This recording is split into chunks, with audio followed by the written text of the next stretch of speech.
안녕하세요. 노원 FM 신희정입니다. 지금 노원에서 소개해드리고 싶은 이야기는요.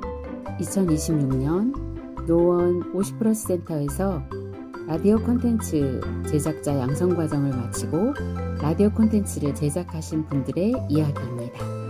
첫 번째 한림미디어 팀입니다. 한림미디어 팀은 김영신, 김주영, 이수영, 이은하 님이 미디어를 주제로 다양한 정보를 전해주신다고 합니다. 들어보시죠.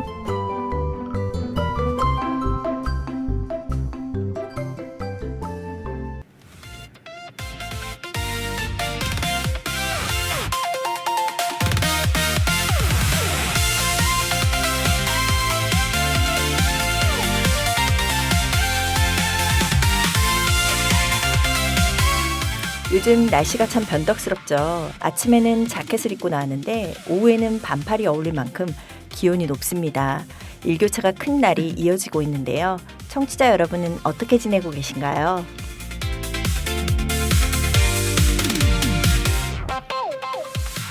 안녕하세요. 노원 50플러스 방송제작단 한림미디어입니다. 이 방송은 노원 50플러스 방송제작단에서 진행하는 시민 라디오입니다. 한림미디어는 미디어를 주제로 우리가 알아야 할 정보와 이슈를 쉽고 따뜻하게 전하는 시민 라디오입니다. 미디어 리터러시, 문해력을 통해 세상을 바르게 보고 정보를 현명하게 선택하는 힘을 함께 키워가는 시간입니다.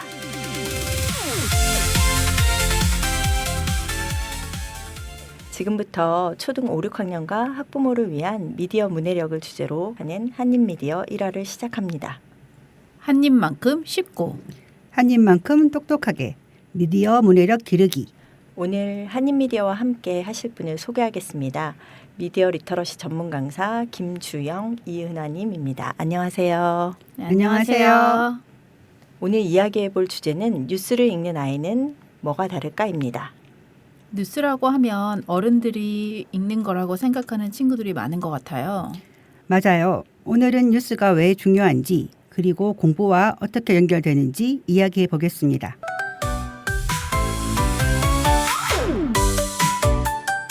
한입시사 코너를 시작합니다. 한입시사는 뉴스 이야기를 쉽고 재미있게 풀어보는 시간입니다. 누구나 속 쉽게 이해할 수 있게 전해드립니다. 여러분은 하루에 얼마나 많은 정보를 보고 듣고 계신가요? 엄청 많죠. 눈 뜨자마자 휴대폰부터 보게 되니까요. 영상도 보고 친구가 보내준 것도 보고 계속 이어서 보게 됩니다. 그런데 여기서 중요한 질문 하나. 그 정보는 누가 골라준 걸까요? 대부분은 본인이 선택한다고 생각하는 것 같아요. 보통 내가 선택한다고 생각하기 쉽지만 실제로는 알고리즘에 의한 추천된 정보일 때가 많아요. 한 번 본 영상과 비슷한 영상이 계속 뜨는 경험 다들 있으시죠? 맞아요. 그래서 계속 보게 되는 것 같아요. 우리는 정보를 보고 있지만 어쩌면 정보가 우리를 끌고 가고 있는 것일 수도 있습니다. 맞아요. 알고리즘이 보여주는 정보를 따라가다 보면 세상을 좁게 볼 수 있습니다. 그래서 다양한 뉴스와 관점을 직접 찾아보는 게 중요합니다. 그러니까 요즘 중동에서 일어난 일 때문에 기름값이 올라서 대중교통을 이용하는 사람들이 많아졌다는 그런 뉴스처럼요. 맞습니다. 멀리서 일어나는 일처럼 보여도 우리 생활과 연결되는 것들이 많습니다. 그래서 뉴스는 세상을 넓게 이해할 수 있게 도와줍니다.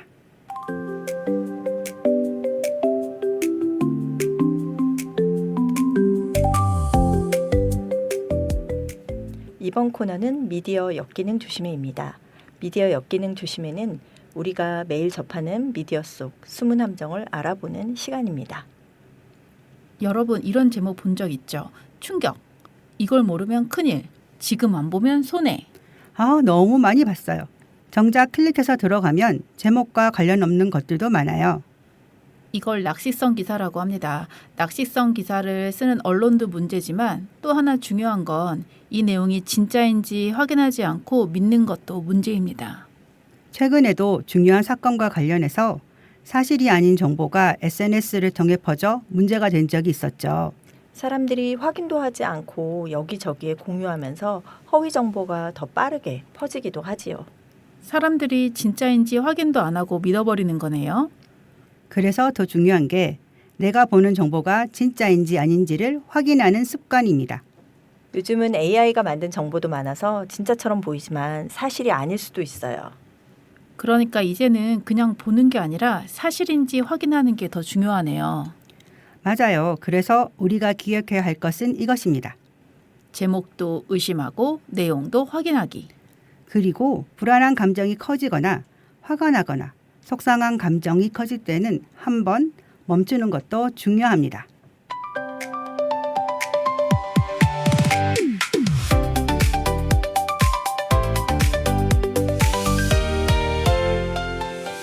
이번 코너는 홍콩 레벨업입니다. 오늘 주제와 연결해서 이 질문이 떠오르네요. 뉴스 읽기가 공부에도 도움이 될까입니다. 그래서 준비했습니다. 자기주도 학습 전문가를 모셔서 이야기를 들어보겠습니다.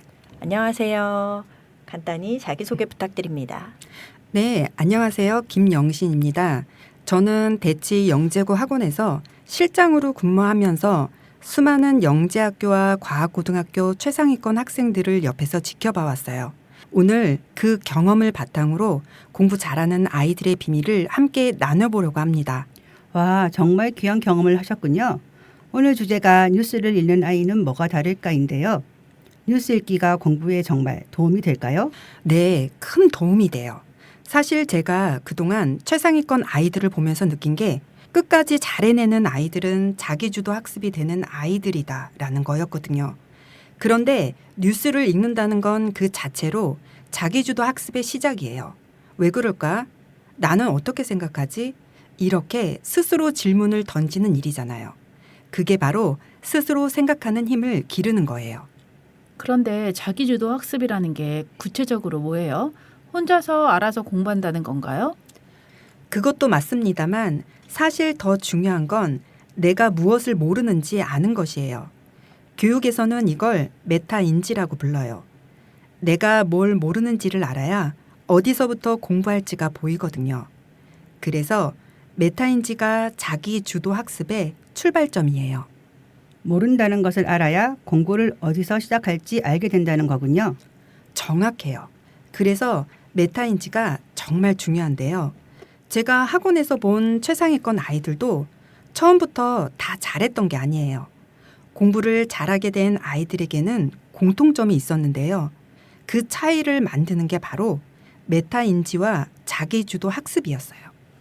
부모님들이 가장 궁금해하시는 게 우리 아이를 어떻게 그렇게 만들까잖아요. 작게 시작해야 해요. 처음부터 너무 큰 목표를 세우면 대부분 못 지켜요. 그러면 나는 또 못했네 하는 마음만 남아요. 오늘 뉴스 딱 한 꼭지만 읽어보자. 한 번만 왜 이런 일이 생겼지? 생각해보자. 이 정도면 충분해요. 정말 작게 시작해도 괜찮은 거군요. 네. 그런데 여기서 중요한 건 내가 정한 작은 약속을 끝까지 해냈을 때 아, 내가 해냈다는 마음이 생긴다는 거예요. 그게 성취감이에요. 한번 그 느낌을 맛본 아이는 또 하고 싶어져요. 그 경험이 반복되면 습관이 되고 점점 커져요. 처음엔 뉴스 한 꼭지였는데 나중엔 스스로 깊이 파고드는 아이가 돼 있어요. 작은 성취가 쌓이면서 힘이 커지는 거네요. 정확해요. 제가 본 최상위권 아이들도 처음부터 대단했던 게 아니에요. 작은 성취를 반복하면서 스스로 공부하는 힘을 키워온 아이들이었어요. 그 힘이 자리 잡으면 누가 시키지 않아도 스스로 하게 돼요. 네, 오늘 귀한 말씀 감사합니다. 네, 감사합니다. 저는 자기주도 학습이 작게 시작하는 습관에서 시작된다는 것이 인상적이었어요. 네, 자기주도 학습은 완벽하게 시작하는 것이 아니라 작게 시작해서 성취감을 쌓는 것이 중요하다고 하네요. 뉴스를 하나 읽었을 때 이렇게 질문해 볼 수 있겠죠? 왜 이런 일이 생겼을까? 나는 어떻게 생각하지? 이건 나와 어떤 관련이 있을까? 그냥 읽는 것과 생각하면서 읽는 것은 정말 달라요. 오늘 나눈 내용을 한 문장으로 정리하면 뉴스를 읽는 것은 세상을 공부하는 자기주도 학습이다.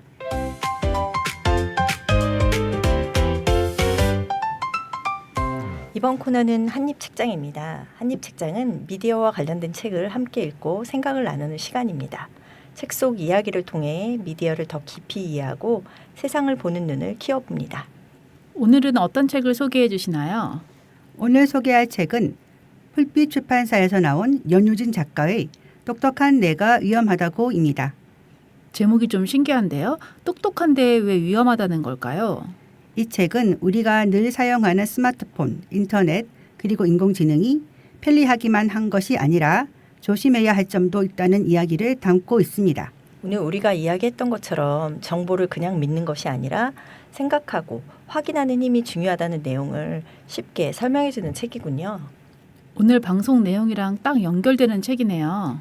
맞아요. 그래서 이 책은 읽고 끝나는 책이 아니라 생각하게 만드는 책입니다. 이 질문을 한번 해보면 좋겠습니다. 나는 이 정보를 왜 믿으려고 했을까? 이 질문 하나만 해도 정보를 보는 방식이 달라질 수 있겠어요. 한 줄만 써도 생각이 달라질 것 같아요. 그 한 줄이 바로 공부입니다.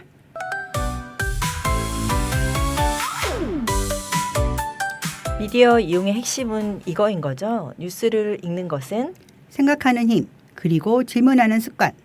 세상을 공부하는 자기주도 학습이다. 지금까지 노원 50플러스 방송제작단 한입미디어의 이수영, 김영신, 김주영, 이은하였습니다.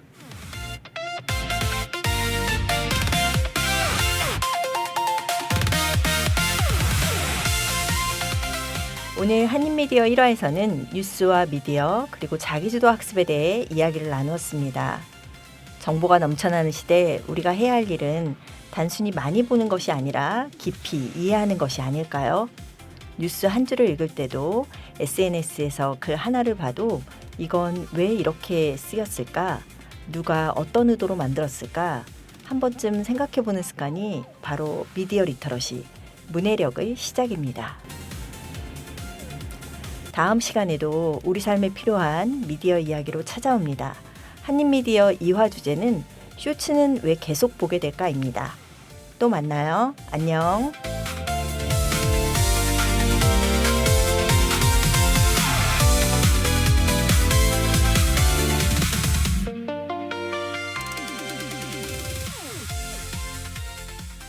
두 번째, 어쩌다 연극팀입니다.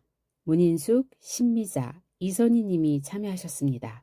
50대에 무언가 새로운 것을 시작할 수 있을까 생각하다가 연극과 희곡에 관심을 가지고 참여하고 있는 사람들의 이야기라고 합니다. 들어보시죠.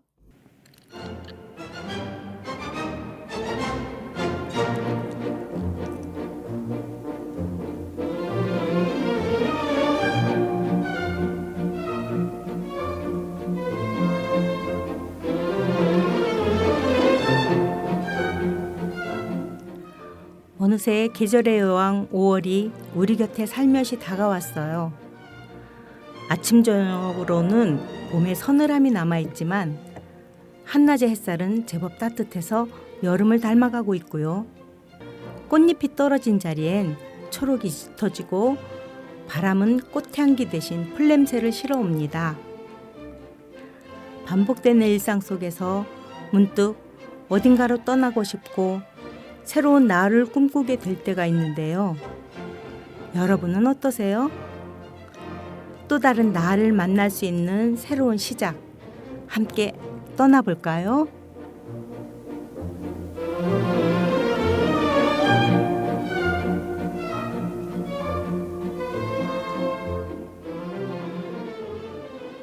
안녕하세요.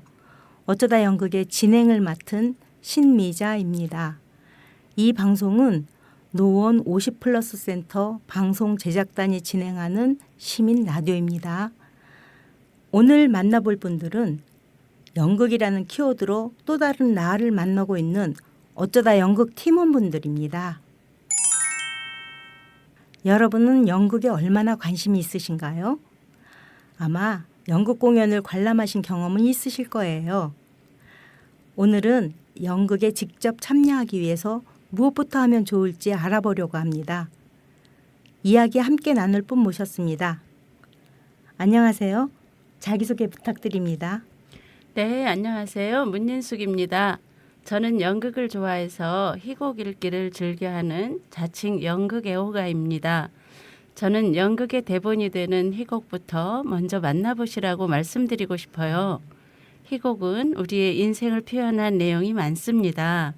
연극 공연을 보다 보면 무대 위에 한 줄의 대사가 우리 인생의 해답이 되기도 하는데요. 오늘 이 시간에는 특히 50대 연극 초보자분들이 읽기 좋은 희곡을 소개해 드릴게요. 작품 속 인물들의 삶을 통해 내가 정말 원했던 인생은 무엇인지 찾아보는 시간이 될 것 같습니다. 어쩌다 연극의 첫 시간이라 기대가 되는데요. 오늘 어떤 희곡들을 소개해 주실 계획이신가요? 어떤 희곡이 좋을까 고민을 많이 했는데 러시아의 거장 안톤 체호프의 작품 중 두 가지를 소개해 드리고 싶어요.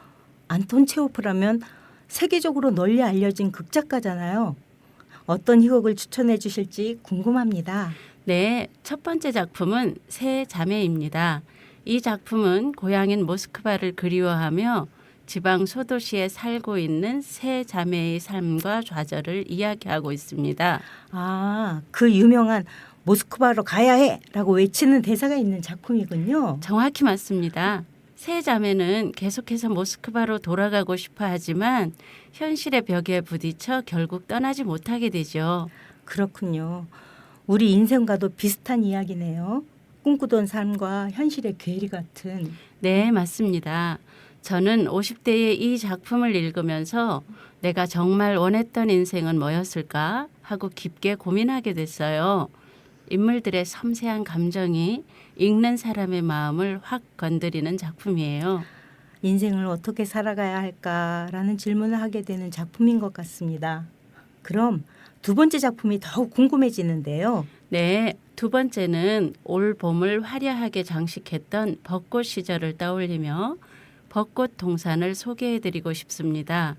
역시 안톤 체호프의 대표작이에요. 벚꽃 동산이요? 이름만 들어도 만개한 벚꽃이 눈앞에 어른거리네요. 어떤 내용의 작품인가요? 이것도 체호프의 명작이죠. 몰락해가는 귀족 가문이 사랑하는 벚꽃 동산을 지키려고 하지만 결국 경매로 넘어가게 되는 과정을 그리고 있어요. 소중한 것을 떠나보내야 하는 상실감이 느껴지네요. 맞습니다. 하지만 이 작품은 단순히 슬프기만 한 것은 아닙니다. 변화하는 세상 앞에서 각자만의 방식으로 행복을 찾으려는 인물들이 매우 인간적으로 그려져 있거든요. 그렇다면 우리 나이대가 읽기에도 정말 좋은 작품이겠네요. 맞아요. 풍부한 대사 속에 삶의 희로애락이 모두 녹아 있어서 읽다 보면 깊은 울림과 위로를 받으실 거예요. 선생님의 설명을 듣고 보니 연극이 한층 더 가까워지는 느낌입니다. 천천히 읽어보세요. 희곡 읽기의 재미에 푹 빠지실 거예요. 감사합니다. 말씀 감사합니다. 지금까지 문인숙 선생님과 함께 안톤 체호프의 희곡에 대해 알아봤는데요. 잠시 음악 한 곡을 감상하고 계속 진행하겠습니다. Stand by your man.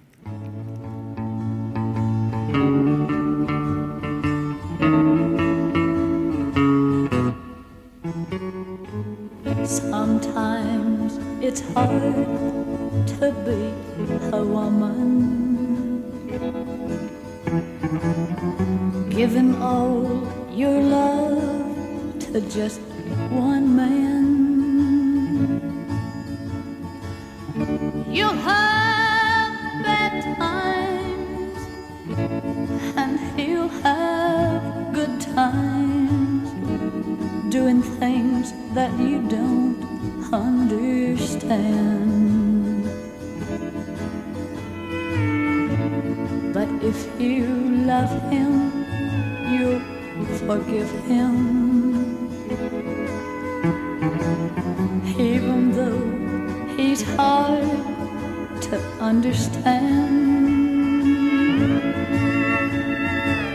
And if you love him, oh, be proud of him. 노문화재단 연극교실 이야기.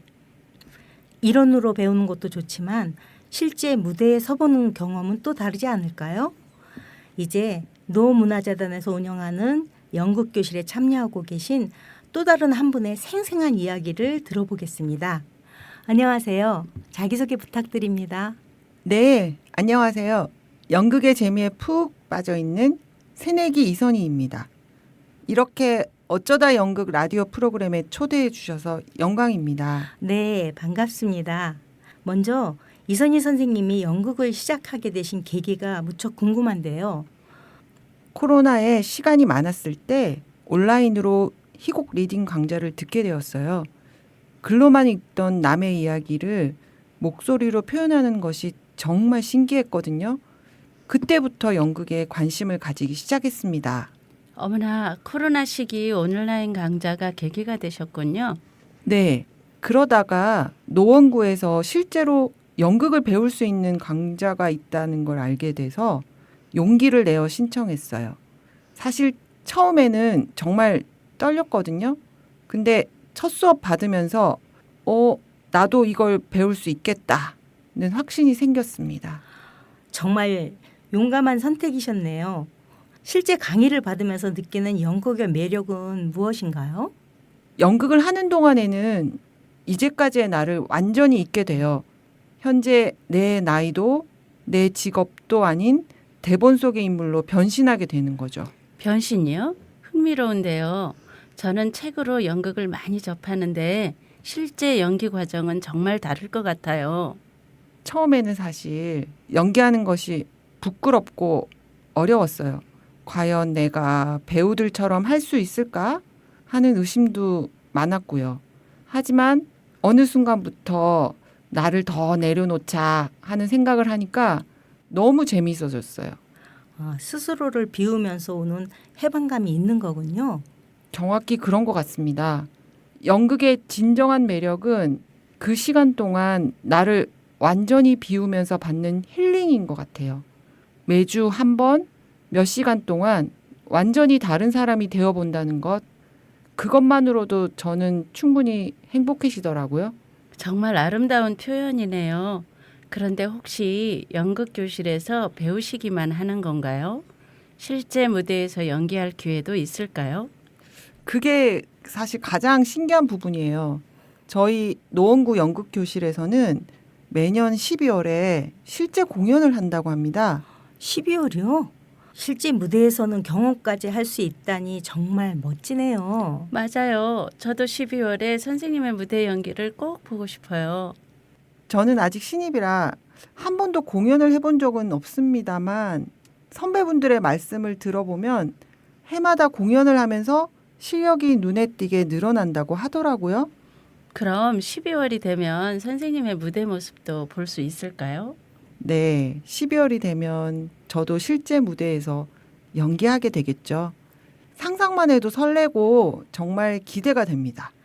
두 분의 이야기를 들으니 저도 12월 공연이 벌써부터 기다려지는데요. 그러니까요. 선생님의 연기 무대가 정말 기대돼요. 참, 이선희 선생님의 앞으로의 목표는 무엇인가요? 글쎄요, 특별한 목표라기보다는 그냥 꾸준히 수업을 빠지지 않고 듣는 게 중요한 것 같아요. 실제로 연극 수업을 하면서 제가 힐링이 되니까 성장하는 느낌이 많아요. 저도 참여해보고 싶네요. 지금 몇 분이나 참여하고 계세요? 현재 저희 연극교실에는 다양한 연령 13분이 참여하고 계신데 그분들의 열정이 정말 놀랍습니다. 최근 수강 신청을 하신 분은 심지어 기존 수강생의 대학대 은사님이시더라고요. 그래서 저희도 너무 반가웠고 놀라웠습니다. 오, 13분이나 연령대를 초월하여 연극을 사랑하는 분들이 함께 수업을 받는다는 자체가 이미 하나의 희망이네요. 모두가 말하는 것처럼 나이가 들어서 새로운 것을 시작하기에는 늦다는 생각을 깨버린 분들이 모여 있다는 게 정말 감동적입니다. 정말 그래요. 그분들의 열정을 보니 저도 더욱 열심히 살아야겠다는 생각이 듭니다. 지금까지 새로운 연극의 세계에 빠져든 두 분의 진솔한 이야기를 들으며 함께 힐링하는 시간이었습니다. 오늘 이렇게 소중한 시간을 함께 해주신 문인숙 선생님, 이선희 선생님 정말 감사합니다. 저희도 정말 좋은 시간이었습니다. 감사합니다. 감사합니다.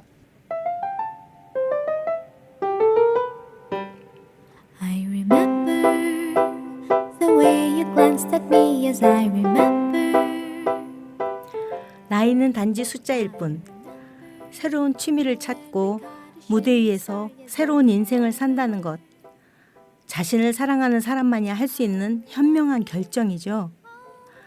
혹시 마음 한구석에 언젠가는 꼭 해보고 싶었던 것이 있으신가요? 그렇다면 바로 지금입니다.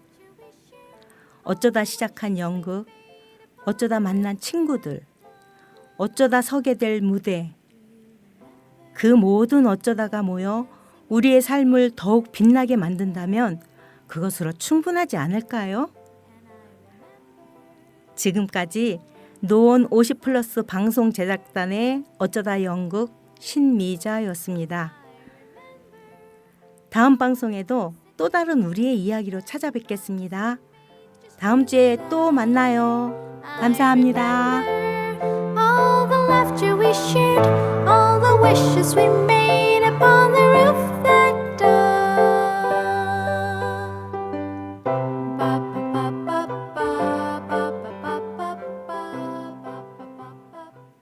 세 번째, 역사인문학 트래킹 팀입니다. 김성학, 전재현 선생님이 참여하셨고요. 역사적 의미를 담은 장소 두 곳을 소개해 주신다고 합니다. 함께 산책하며 역사 이야기 들어보시죠.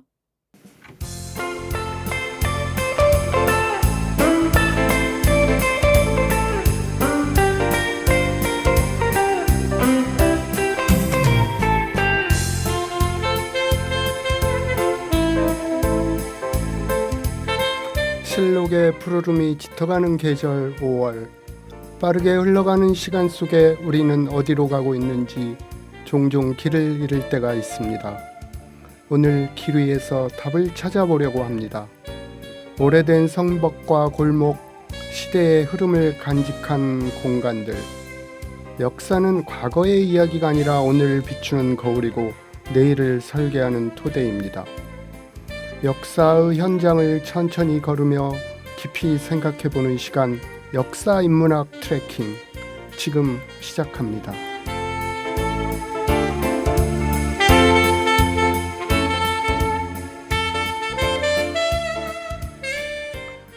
역사 속 숨은 이야기들을 전해드리는 노원 50플러스 방송 제작단 역사인문학 트래킹입니다.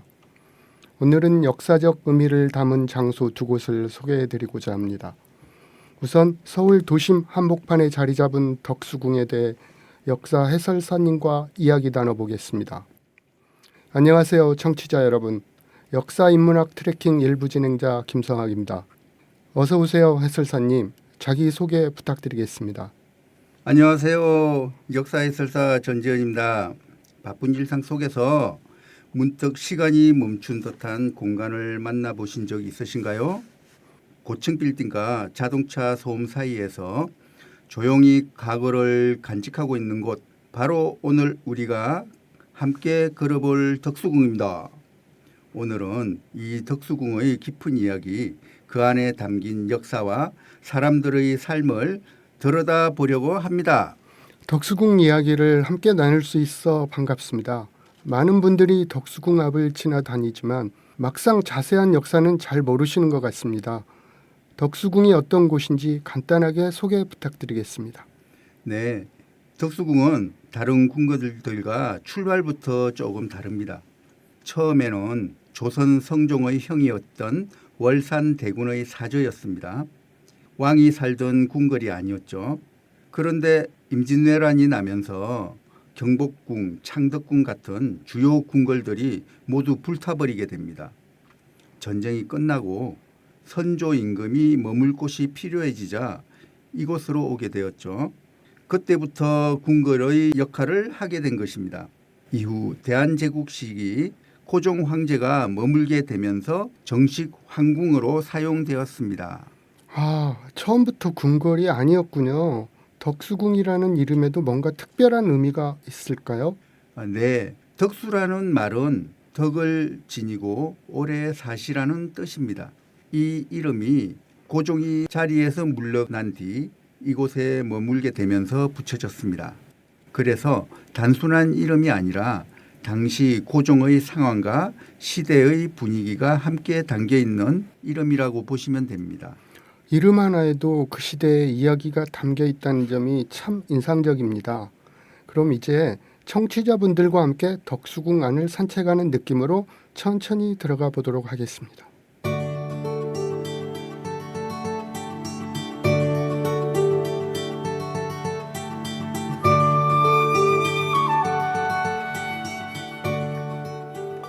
네, 지금 우리는 덕수궁의 정문인 대안문 앞에 서 있습니다. 자, 이 문을 지나 안으로 들어서면 넓은 길이 펼쳐지고 조금만 걸어가면 중심 공간이 나오게 됩니다. 오른쪽으로 중요한 정각들이 자리 잡고 있는데요. 대표적으로 중화전이 있습니다. 우리 덕수궁 안으로 들어왔습니다. 중화전은 어떤 곳인가요? 중화전은 덕수궁의 정전으로 가장 중요한 건물입니다. 왕이나 황제가 공식 행사를 하거나 외국 사신을 맞이하던 공간이죠. 2층 구조의 화려한 단청과 넓은 월대가 특징입니다. 조선 궁궐 특유의 단함과 대한제국 시기의 변화가 함께 보입니다. 저도 다시 가봐야겠습니다. 그 다음 건물은요? 그 다음은 함령전입니다. 고종 황제가 생활하던 침전이죠. 쉽게 말씀드리면 왕의 집이라고 생각하시면 됩니다. 이곳은 특히 의미가 깊은데요. 고종 황제가 이곳에서 생을 마감하셨기 때문에 역사적으로도 매우 중요한 장소입니다. 그리고 조금 더 걸어가다 보면 아주 독특한 건물이 하나 보이는데 바로 서거당입니다. 서거당이라는 이름이 약간 독특하고 특이한데요. 어떤 점이 다를까요? 네, 서거당은 2층 목조 건물인데 겉에 화려한 단청이 없습니다. 궁궐인데도 굉장히 소박한 모습이죠. 이곳은 선조가 실제로 머물렀던 공간으로 덕수궁에서 가장 오래된 건물 중 하나입니다. 화려함보다 오히려 소박함에서 더 깊은 역사가 느껴지는 것 같습니다. 네, 그리고 가까운 곳에 준명당이라는 건물도 있습니다. 이곳은 매우 특별한데요. 우리나라 최초의 유치원 역할을 했던 공간입니다. 그 옛날에도 궁궐 안에 유치원이 있었다니 정말 의외입니다. 대한제국 시기 서양식 교육이 도입되면서 아이들을 위한 교육 공간이 필요해졌죠. 그 결과 이곳이 활용되었다고 보시면 됩니다. 이제 조금 더 안쪽으로 들어가 보겠습니다. 덕수궁 안쪽에 굉장히 이국적인 건물이 있었던 것 같은데요. 네, 맞습니다. 바로 석조전입니다. 궁궐 안에 전통 한옥이 아닌 서양식 건물이 있죠. 영국 건축가가 설계했고 신고전주의 양식으로 지어졌습니다. 궁궐 안에 서양식 건물이 있다는 점이 굉장히 인상적이네요. 석조전은 단순한 건물이 아니라 대한제국이 근대 국가로 나아가겠다는 의지를 보여줬던 공간입니다. 실제로 내부는 외국 사신을 맞이하거나 황실의 생활 공간으로 사용되었습니다. 전통과 현대가 함께 존재하는 모습이 덕수궁의 큰 특징인 것 같습니다. 네, 그렇습니다. 고종 황제는 이곳을 근대 실험 공간으로 활용했습니다. 궁 안에 전기를 들이고 전화도 설치하고 서양식 건물도 지었습니다. 또 정간헌이라는 공간에서는 커피를 즐기기도 했다고 전해집니다. 고종 황제께서 참 다양한 노력을 하셨군요. 궁궐의 커피라. 지금 생각해도 굉장히 현대적인 모습입니다. 네, 그렇습니다. 전통 한옥, 서양식 건물, 전등, 그리고 커피까지. 당시 덕수궁은 과거와 현재, 미래가 동시에 존재하는 아주 특별한 공간이었습니다. 서울 도심 한복판의 덕수궁. 돌담길로도 매우 유명하죠? 그럼요. 덕수궁 돌담길 한 번쯤 들어보셨죠? 많은 분들이 좋아하는 추억을 가진 산책길입니다. 조용하고 차분한 분위기로 천천히 걷기 좋은 길입니다. 이어지는 정동길에는 대한제국 시기의 외교 공간의 흔적들이 남아 있어서 역사를 함께 느끼실 수 있습니다. 돌담길과 외교 공간 외에 또 같이 둘러보면 좋은 곳이 있을까요? 네, 대한문을 나와 오른쪽 골목길로 조금 걷다 보면 서울 시립미술관이 있고 시립미술관 앞 두 갈래 길에서 왼쪽으로 뻗은 길이 정동길입니다. 그 주변에 오래된 맛집과 전통 찻집 그리고 요즘은 감성 카페도 많아져서 여유롭게 쉬기에도 좋습니다. 그리고 대한문 앞에서 왼쪽으로 시선을 돌리면 큰 길 건너가 바로 서울광장입니다. 과거와 현재를 한꺼번에 느낄 수 있죠. 돌담길을 따라 걷다 다니는 곳에서 정동길이 시작되는군요. 당장이라도 걸어보고 싶어집니다. 여러분, 이번 주말에는 멀리 가지 않고 도심 속에서 조용히 시간을 거슬러 올라가는 여행 해보시면 어떨까요? 지금까지 전재현 해설사님과 서울 도심을 걸어봤습니다. 오늘 말씀 고맙습니다. 네, 경청해 주셔서 감사합니다.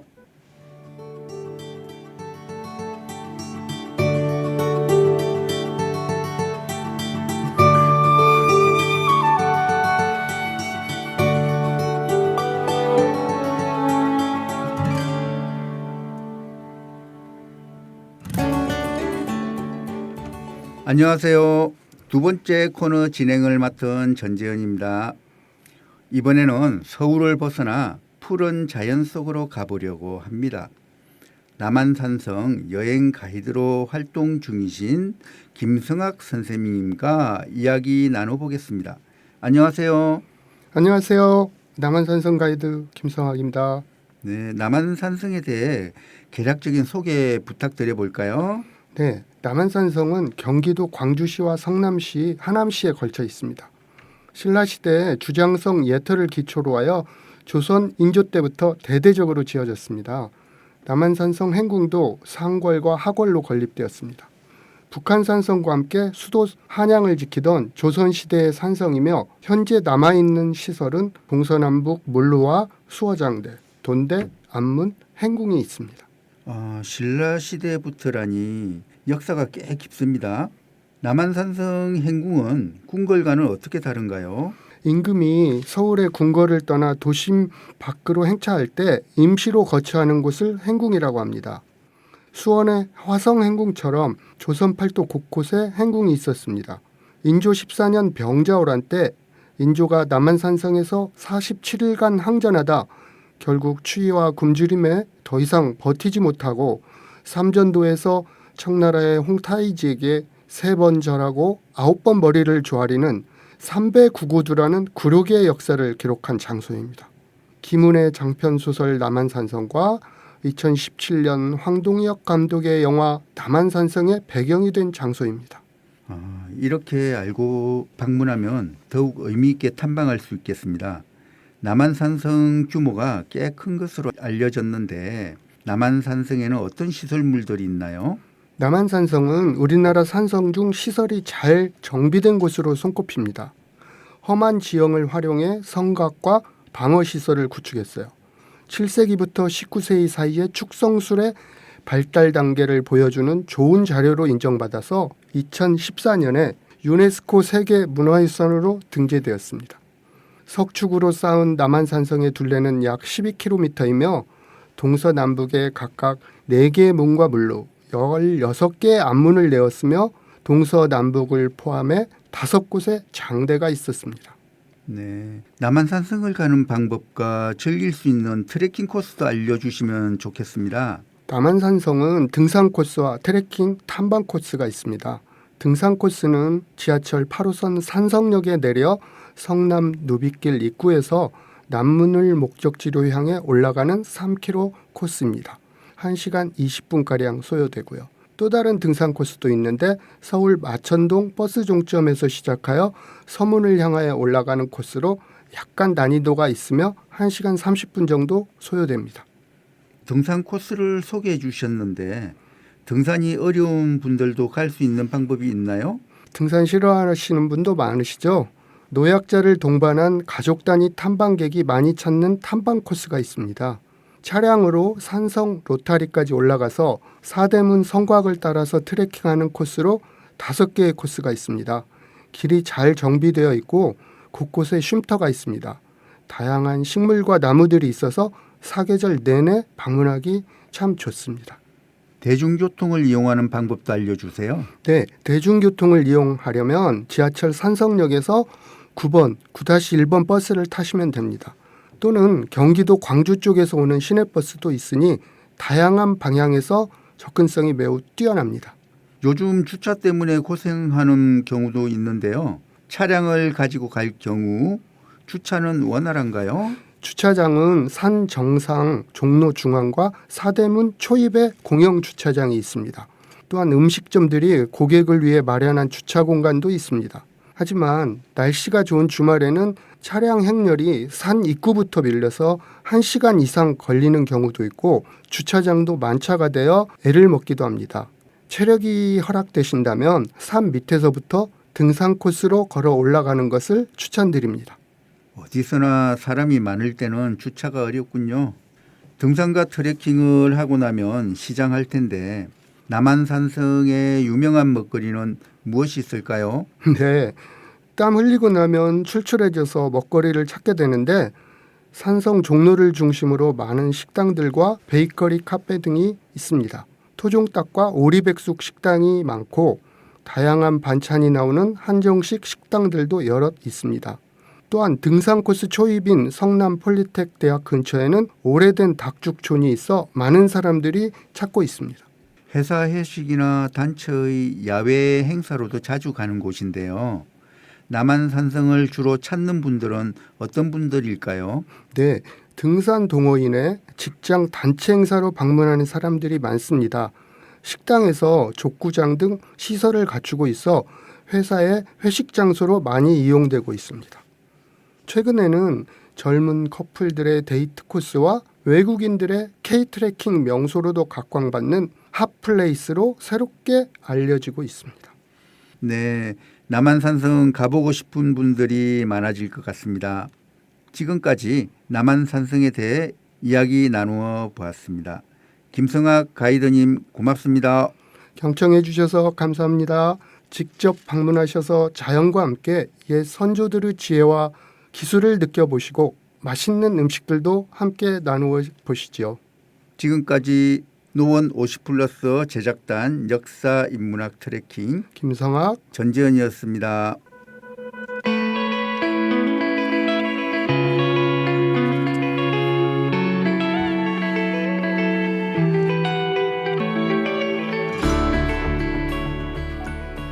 계절의 여왕 5월, 주변에 좋은 사람들과 나들이 계획 잡아보시는 것은 어떨까요? 서울 도심 속 대중교통으로 닿을 수 있는 서울 근교. 일상을 잠시 벗어나 역사의 숨결을 느끼고 자연의 아름다움도 느껴보는 시간. 트레킹하며 나를 돌아보고 과거를 통해 미래를 설계하는 시간 가져보시기 바랍니다. 지금까지 역사 인문학 트레킹의 전재현이었습니다.